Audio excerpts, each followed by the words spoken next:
আসসালামু আলাইকুম। William Shakespeare যিনি হচ্ছেন ইংলিশ লিটারেচারের সবচাইতে গুরুত্বপূর্ণ লেখক এবং এর থেকেই হচ্ছে বিসিএসের সবচেয়ে বেশি কোশ্চেন আসে।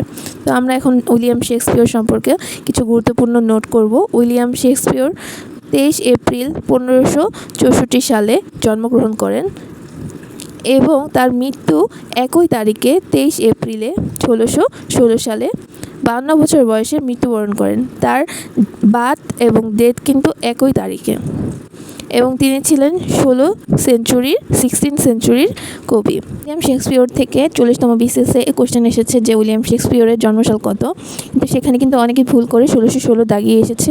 কারণ হচ্ছে তার জন্ম এবং মৃত্যু একই তারিখে হওয়ার কারণে অনেকে হচ্ছে এটা কনফিউশনে পড়ে যায়। এটা হবে 1564। এই দুটো ডেট কিন্তু একটু মনোযোগ সহকারে মনে রাখবেন।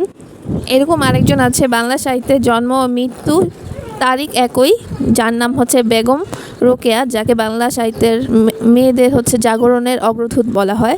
তিনি হচ্ছে 9 ডিসেম্বর 1880 সালে জন্মগ্রহণ করেন এবং 1932 সালে 9 ডিসেম্বরেই মৃত্যুবরণ করেন, অর্থাৎ তার জন্ম মৃত্যু একই তারিখে। এবং তার এই জন্ম মৃত্যু ডিফারেন্স করলে তিনিও কিন্তু উইলিয়াম শেক্সপিয়রের মতো 52 বছর বেঁচে ছিলেন।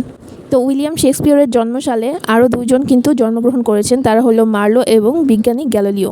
মার্লো হচ্ছে উইলিয়াম শেক্সপিয়রের আগে যদি কেউ শ্রেষ্ঠ নাট্যকার থেকে থাকে, মার্লো হচ্ছে সেই শ্রেষ্ঠ নাট্যকার, যার লেখার কিন্তু উইলিয়াম শেক্সপিয়র কিন্তু অনেক অনুপ্রাণিত হয়েছিলেন। তার লেখা দেখলেই তা বোঝা যায়।